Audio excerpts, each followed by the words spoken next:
Welcome back to my channel learning continuous.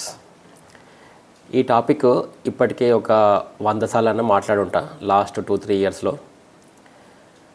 ఇది 101 ఇంకా ఒక 1000 సార్లన్నా మాట్లాడతా, ఎందుకంటే టాపిక్ అంత ఇంపార్టెంట్ అండి.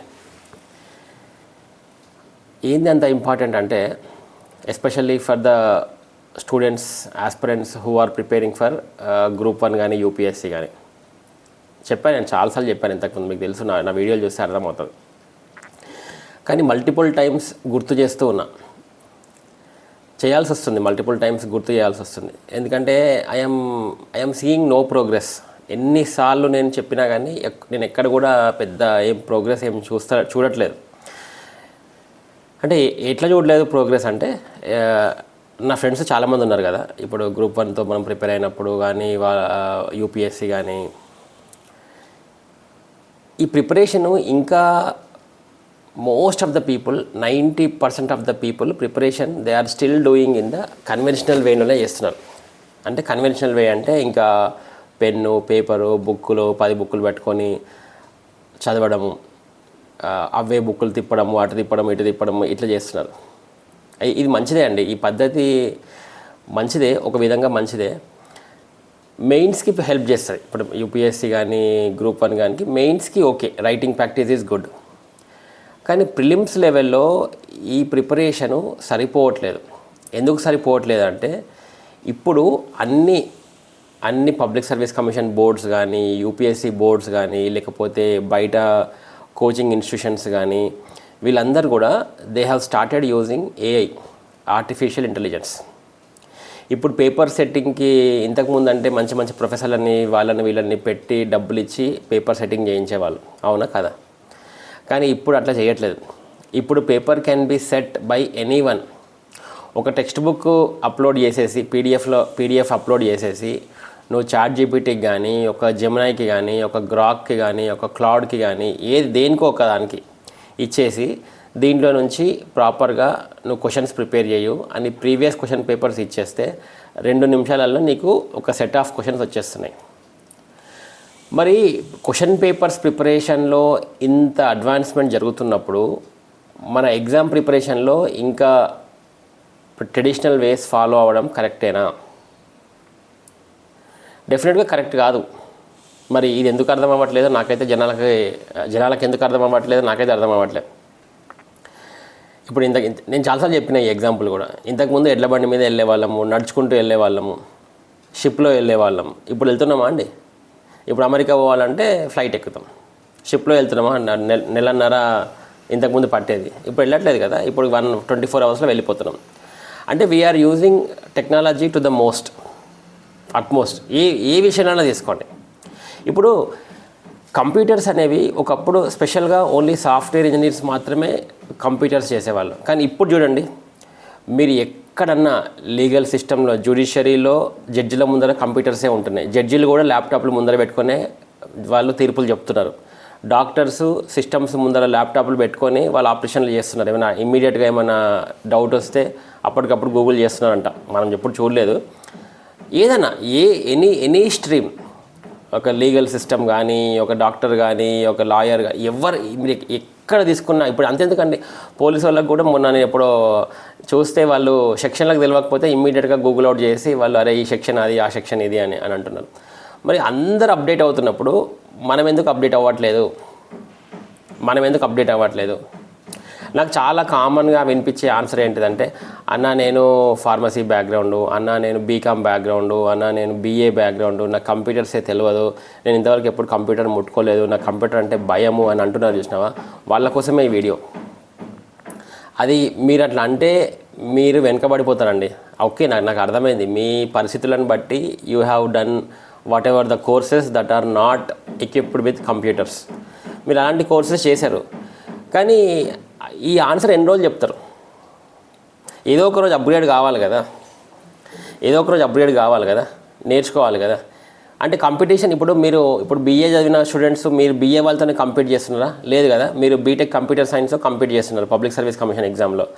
మరి బీఏ వాళ్ళు బీటెక్ కంప్యూటర్ సైన్స్తో కంప్లీట్ చేస్తున్నప్పుడు బీటెక్ కంప్యూటర్ సైన్స్ వాడు టెక్నాలజీ వాడుకొని వాడు ప్రిపరేషన్ చాలా ముందుకెళ్ళిపోతాడు. నువ్వేమో ఇంకా నాకు కంప్యూటర్ రాదన్నా, నేను కంప్యూటర్ నేర్చుకోలేదన్నా, వాడు నేర్చుకున్నా అంటే కుదరదు కదా. అసలు అది ఆప్షనే కాదు.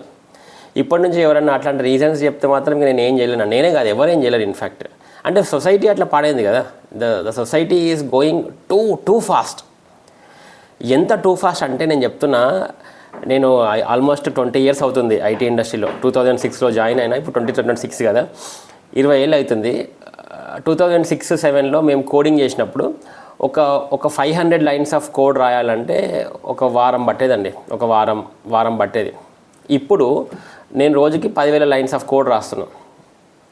అంటే రాస్తున్నా ఇన్ ద సెన్స్ ఒక వారం బట్టే 500 lines ఆఫ్ కోడ్కి 1 week పడితే ఇప్పుడు every day people can write 10,000 to 20,000 lines of code every day.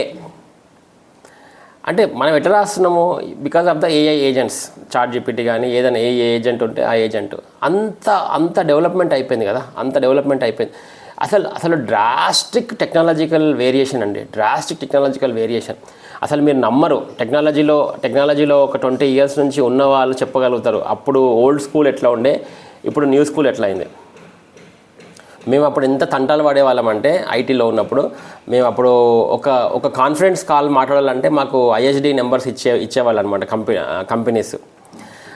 ఒకటే నెంబర్ ఇస్తే ఆ టీమ్ లీడర్ కాల్ చేసేవాడు. ఇప్పుడు మనకి టీమ్స్ వచ్చేసింది. టీమ్స్లో మల్టిపుల్ ఇట్లా కొడితే బటన్ నొక్కితే చాలు, యూ కెన్ కాల్. స్క్రీన్ షేరింగ్కి ఒక సెపరేట్ సాఫ్ట్వేర్ ఉండేది, సిట్రిక్స్ అని వాడేవాళ్ళం. ఇప్పుడు డైరెక్ట్ టూల్స్ టీమ్స్లోనే వచ్చేసింది. అంటే ఇంత వేరియేషన్ చూస్తున్నాం కదా. ఒకప్పుడు ఎంత తంటాలు పడి కష్టపడ్డ సిచ్యువేషన్స్ నుంచి మేము ఇప్పుడు చాలా ఫాస్ట్గా అయిపోయింది. మరి ఇంత వేరియేషన్ ఉన్న మనమే చూడరాదండి. 2005లో 6లో కానీ అసలు ఇప్పుడు ఫోన్పేలు, గూగుల్ పేలు ఇవన్నీ ఉన్నాయా అండి? మనం బిల్లు కట్టాలంటే పోయి ఎలక్ట్రిసిటీ డిపార్ట్మెంట్లో కూర్చునే వాళ్ళం, మీ సేవలో కూర్చునే వాళ్ళం. అది ఒక హాఫ్ డే తినేసేది. టెలిఫోన్ బిల్లు కానీ, కరెంట్ బిల్లు కానీ, ఏదైనా బిల్లు కట్టాలంటే ఇప్పుడు మీరు ఎన్ని రోజులని చెప్పండి ఒక మీ సేవకు కానీ ఒక బిల్లు కట్టడానికి వెళ్ళి ఎన్ని రోజులు అయిందండి? అసలు ఈ మధ్యన నాకు తెలిసి ఎవరు అసలు ఎక్కడుందో చెప్పండి మీ ఇంటికాడ మీ సేవ. మనం మర్చిపోయినాం కూడా. ఇప్పుడు మీ సేవా కేంద్రాలంటే ఏ ఆధార్ అప్డేట్ వాటికి తప్ప బిల్లులు కట్టడానికి కానీ వాటికని వెళ్తున్నామా అండి? రీఛార్జ్ కార్డ్ అంతెందుకు, మనం ఫోన్ రీఛార్జ్కి వెళ్ళి వాడిని అడిగేవాళ్ళం షాప్లో. వాడు వస్తే వాడు రీఛార్జ్ కార్డ్ ఇచ్చేవాడు. దాన్ని ఇట్లా పెన్తోనో చేతితోనో గోరుతోనో ఇట్లా వెళ్ళి దాన్ని నెంబర్ కొట్టేవాళ్ళం. ఇప్పుడు అసలు రీఛార్జ్ కార్డ్స్ ఉన్నాయా? అసలు ఫోన్ అవుట్ గోయింగ్గా చూడండి. అప్పుడు కొంచెం లిమిట్ ఉండేది. ఇప్పుడు అందరు అన్లిమిటెడ్. ఒకప్పుడు ఫోన్ చేయాలంటే అరే నా దగ్గర బ్యాలెన్స్ లేదు, నా దగ్గర ఇంతనే అమౌంట్ ఉంది. ఇప్పుడు అట్లా ఉందా అండి? Unlimited calls, unlimited messages. అంటే ఇంత వేరియేషన్ చూస్తున్నాం కదా. మరి దీని నుంచి మనం నేర్చుకోవద్దా? మనం ఇంకా అక్కడే ఉంటామా అండి? నేను ఎన్నోసార్లు చెప్పిన చాలా సందర్భాలలో, అరే కంప్యూటర్స్లో మీరు టైపింగ్ నేర్చుకోండి చెప్పి ఒక్కడు కూడా ఇంతవరకు అన్నా నేను టైపింగ్ నేర్చుకున్నా, అన్నా నేను ఎంఎస్ వర్డ్ నేర్చుకున్నా, అన్నా నేను ఇది నేర్చుకున్నా, నాకు ఒక్కడు కూడా చెప్పాలి. అంటే చాలామంది నాతో మాట్లాడతారు వాట్సాప్లో కానీ అక్కడ కానీ. ఎవరు కూడా I haven't seen telling me that this is the improvement that I have done. But అంటే నేర్చుకుంటారో లేదో తెలియదు. నేర్చుకుంటే మంచిది. ఇది విని ఎవరైనా అప్డేట్ అయితే ఇంకా చాలా మంచిది. ఎందుకు ఆదిత్య అన్న ఎన్నిసార్లు ఈ వీడియో ఇదే టాపిక్ ఎన్నిసార్లు చెప్తున్నాడు, చెప్పి బోర్ కొడతలేదా అంటే, నాకు బోర్ కొట్టడం కంటే కూడా భయం అవుతుంది. టెక్నాలజీ ఎంత అడ్వాన్స్ అయిందంటే ఎంత భయం అవుతుందంటే ఈ జాబులు ఏమి ఉండవండి. ఈ సాఫ్ట్వేర్ జాబులు మనము ఇప్పుడు మేము ఇంత ఎగురుతున్నాం కదా సాఫ్ట్వేర్ జాబులని. ఈ AI agents will replace everything.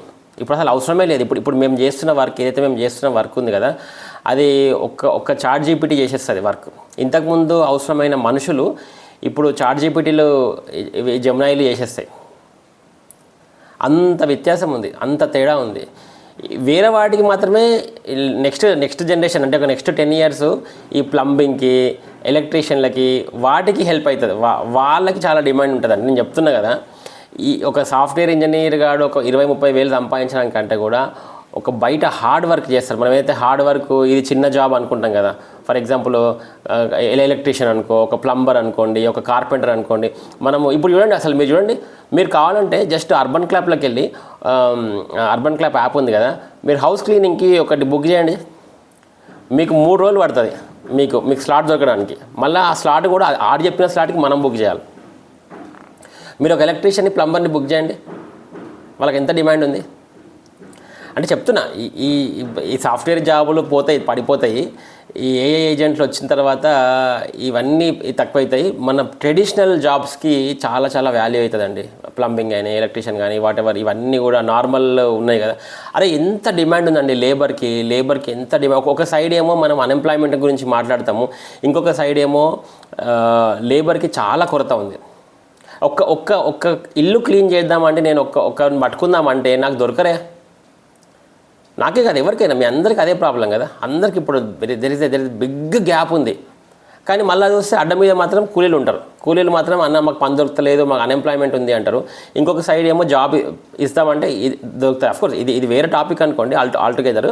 But చెప్తున్నా, అంటే కన్వెన్షనల్ జాబ్స్కి చాలా వాల్యూ పెరుగుతుంది. ఈ సాఫ్ట్వేర్ జాబ్లకి చాలా చాలా తగ్గుతుందండి. అందుకోసమే కదా, మీకు గుర్తుందా, ఒక 2-3 ఇయర్స్ బ్యాక్ గూగుల్ CTO, ఆయన పేరు నాకు గుర్తులేదు, ఈ ఏఐ ఏజెంట్స్ యొక్క అడ్వాన్స్మెంట్ చూసి ఆయనకు భయమే రిజైన్ చేసేసిండు జాబ్. ఏందిరా ఇది, ఏఐ ఏజెంట్స్ ఎంత అడ్వాన్స్మెంట్, ఏం అడ్వాన్స్మెంట్ అండి. మనం మాట్లాడుతుంటే మన ఇన్స్టాగ్రామ్ అన్నీ విని నీకు ఆ రోజైతే నువ్వు ఏదో టాపిక్ మాట్లాడినావో అదే రీల్ పోస్ట్ చేస్తుంది. నువ్వు ఆశ్చర్యపోతావు, అరే దీని గురించి పొద్దున్నే కదా నేను మా ఫ్రెండ్ మాట్లాడుకున్నాం, అదే రీల్ వచ్చింది ఏందబ్బా అని మీకు ఎప్పుడైనా అనిపించిందా? మీ ఇన్స్టా కానీ, మళ్ళీ మీ గూగుల్ చూడండి, మీరు ఏదైనా జస్ట్ ఏదో ఒక దానికోసం ఒక వాటర్ ప్యూరిఫైయర్ కోసం జస్ట్ గూగుల్ అవుట్ చేసి కొట్టారనుకోండి, అవే రీల్స్ మీకు ఇన్స్టాలో కానీ, యూట్యూబ్ షార్ట్స్లో కానీ వస్తాయి. అసలు అంటే అడ్వాన్స్మెంట్ ఎంత అయింది. It is the software systems are reading our mind. అంత డెవలప్మెంట్ వచ్చింది కదా. బట్ మనం దాన్ని అర్థం చేసుకోవాల్సిందే. అర్థం చేసుకొని దాని తగ్గట్టు మనం ప్రిపేర్ కావాల్సిందే. అయితే coming back to our preparation, నేను ఏమంటున్నా అంటే, ఇప్పుడు ఎవరైనా నాకు సిస్టమ్ లేదు అని అంటే, you buy, beg, borrow or steal, ఏదో ఒకటి చేయండి. Okay, buy, beg, borrow or steal కొట్టేయండి కూడా, ఏం కాదు. మరి సిచ్యువేషన్ అట్లా ఉంది కదా.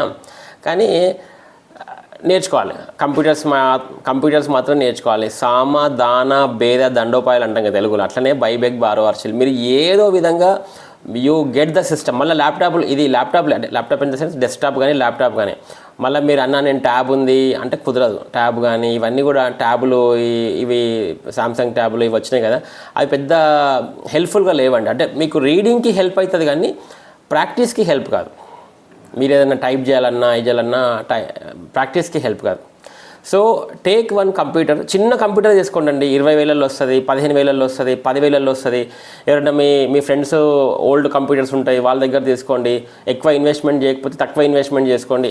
ఎక్కడనో అక్కడ సేవ్ చేసి ఆ మనీని దీని మీద పెట్టండి. దీని మీద పెట్టి ఒక 1 year తక్కువ సిస్టమ్, తక్కువ కాన్ఫిగరేషన్తోనే, సరే మనీ లేకపోతే చెప్తున్నా, తక్కువ కాన్ఫిగరేషన్తో ప్రాక్టీస్ చేయండి. లేకపోతే ఒక ఫ్రెండ్ దగ్గర ల్యాప్టాప్ అప్పు తెచ్చుకోండి, ఒక నెల రోజులు పని చేయండి, నేర్చుకోండి, తర్వాత ఇచ్చేయండి. ఏదో మీరు చెయ్యాలి అనుకుంటే ఎట్లనే చేస్తారు, చెయ్యాలి అనుకుంటే.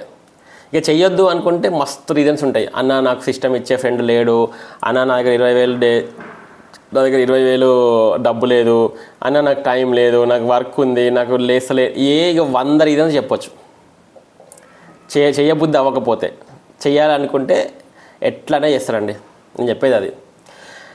ఇక నెక్స్ట్ మీదే అండి, మీ ఆలోచన. మరి ఇన్నిసార్లు నాలాంటి వాళ్ళు, నేనే కాదు చాలామంది చెప్తున్నారు మనకి, మీరు యూట్యూబ్లో కానీ గూగుల్లో కానీ కొడితే నాలాంటి వాళ్ళు ఎంతోమంది చెప్తున్నారు, అప్గ్రేడ్ అవ్వండి. మోటివేషనల్ ట్రైనర్స్ కానీ, టెక్నాలజికల్ ఫోర్కాస్ట్ చేసే వాళ్ళు కూడా అందరూ ఇదే చెప్తారు కదా.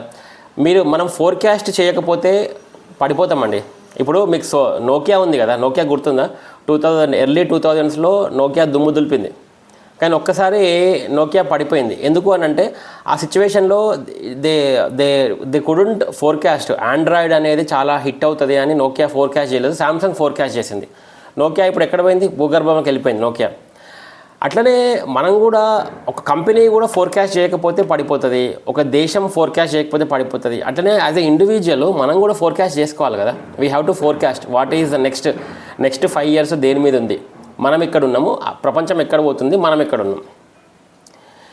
మీకు ఈ గ్యాప్ తెలియకపోతే మాత్రం ఇంకా మనం ఏం చేయలేం. అంటే ఇప్పుడు ప్రిపరేషన్లో యూపీఎస్సీ ప్రిపరేషన్లో person an aspirant who is properly utilizing computer, properly utilizing the ChatGPT agents, properly utilizing his typing skills, properly utilizing all his methodologies వాడి ప్రిపేర్ అయ్యేవాడు, మీరు సంవత్సరం అంతా ప్రిపేర్ అయింది వాడు 1 monthలో ప్రిపేర్ అవుతాడు. ఇప్పుడు నేను చెప్తున్నా కదా అంటే ఇప్పుడు నేను మళ్ళీ గ్రూప్ 1 పెడితే ఆల్మోస్ట్ నేను 2 years అయింది కదా, ఇప్పటిదాకా నేను చేయలే కదా, కానీ నా దగ్గర ఎంత మెటీరియల్ ఉంది, నా దగ్గర ఎంత ఇన్ఫర్మేషన్ ఉంది అంటే మీరు మళ్ళీ చేసిందంతా నేను 1 monthలో ప్రిపేర్ అవుతా. అప్పుడు కాంపిటీషనే కదా. అంటే నా ఎగ్జాంపుల్ కాదు, నేను మళ్ళీ రాత్రిలో అది పక్కన పెడతా, చెప్తున్నా. ఒక కంప్యూటర్స్ మీద అవగాహన ఉన్న క్యాండిడేటు నువ్వు ట్రెడిషనల్గా ఎంత చేసినా వీడు 1 monthలో ప్రిపేర్ అవుతాడు. ఒక 10 మంది కూలీలు ఒక చెరువుని 4 రోజులు తవ్వితే ఒక జేసీబీ వచ్చి 2 రోజుల్లో తవ్వుతుంది. మీకు కరెక్ట్ ఎగ్జాంపుల్ చెప్పాలంటే మీకు తెలుసు కదా, మన అందరం ఊర్లలో జేసీబీలు వస్తే ఎంతసేపు అండి, పిల్లర్లు తీయాలి, నేను ఎంతసేపు తీస్తుంది జేసీబీ, ఒక రోజులో పిల్లర్లు తీసేస్తుంది. అదే పిల్లర్లు తీయడానికి మనకి 10 రోజులు పడుతుంది 10 మంది కూలీలతో. Same example. మీరు రాసుకుంటా, బుక్లో రాసుకుంటా, టెక్స్ట్ బుక్ చదువుతా, ఇది పిన్ పెట్టుకుంటా, అది చేసుకుంటా, సిస్టమ్ తెలిసినవాడు అది గంటలో చేసుకుంటాడు. So this is the right example నేను చెప్పదలుచుకుంది. సో నేను అట్లని చెప్పి బుక్కులు చదవద్దు అనట్లేదు, బుక్కులు చదువుతూనే ఇది ఇంప్రూవైజ్ చేయండి అంటున్నా. You improvise this system. బుక్కులు చదవండి, కానీ దాంతోపాటు పీడిఎఫ్స్, వర్డ్ డాక్యుమెంట్స్ ఎట్లా ప్రిపేర్ చేసుకోవాలి, మీ నోట్స్ ఎట్లా ప్రిపేర్ చేసుకోవాలి, మీరు ఏ సబ్జెక్ట్లో స్ట్రాంగ్ ఉన్నారు, ఏ సబ్జెక్ట్లో వీక్ ఉన్నారు. చాట్జీపీటీ ఇప్పుడు మీరు ఒక ఫోల్డర్ స్ట్రక్చర్ క్రియేట్ చేసుకొని చాట్జీపీటీకి రెగ్యులర్గా నువ్వు దాన్ని మాట్లాడుతుంటే నీకు చాట్జీపీటీ చెప్తుంది తెలుసా నీ క్వశ్చన్స్. అరే నువ్వు ఈ ఏరియాలో వీక్ ఉన్నావు, నువ్వు ఈ ఏరియాలో స్ట్రాంగ్ ఉన్నావు. సో నీకు తెలియకుండానే నీకు ఇంట్లో ఒక మెంటర్ వచ్చేస్తున్నాడు కదా. నువ్వు పలానా తెలంగాణ మూమెంట్ చదివినారు, తెలంగాణ మూమెంట్లో అరే నువ్వు ఈ ఏరియాలో వీక్ ఉన్నావు, నువ్వు ఏరియాలో స్ట్రాంగ్ ఉన్నావు, నీకు చాట్జీపీటీ చెప్తుంది. అండ్ నువ్వు ఆ ఏరియాని నువ్వు స్ట్రెంత్ చేసుకోవచ్చు. So it is analysing everything. So నీకు ఒక మెంటరే అక్కర్లేదు. ఇది నేను చాలా నుంచి చెప్దాం అనుకుంటున్నా. ఈ రోజు పొద్దున్న లేవగానే అనిపించింది, అరే ఇది ఎప్పటికప్పుడు చెప్పాల్సిందే ఇంకా. ఎందుకంటే నాకు చూస్తున్నా కదండి రోజు ఇవి చూస్తుంటే భయం అవుతుంది. ఈ జాబులు ఎగురుడు గాయం. జాబులు ఎగురుడు సాఫ్ట్వేర్ జాబులు అయితే ఇవి ఇంతకు ముందులాగా ఉండవు. సాఫ్ట్వేర్ జాబులు అవసరమే లేదు, 30 మంది 40 మంది అవసరం, ఇద్దరితో చేసేస్తారు. 30 మంది చేసేది ఇద్దరు చేసేస్తారు. సో అట్లా అదండి, కొంచెమైనా మీకు అర్థమైందని అనుకుంటున్నా the importance of this thing. ఇక మనము అర్థం కాలేదన్నా మేము ఇట్లనే ఉంటాము అంటే ఇక నేనేం చేసేది ఏం లేదు. అర్థమైందన్నా అంటే మీరు ఏదన్నా ఒకటి చేయండి, నాకు కింద కామెంట్ పెట్టండి, అన్న ఏం చేయాలని. I can help you. అంటే కేస్ బై కేస్ ఇదన్నమాట. ఓకే, అట్లా. థ్యాంక్ యూ అండి, thank you very much for watching this video. This is ఆయితే బొమ్మ సైనింగ్ ఆఫ్.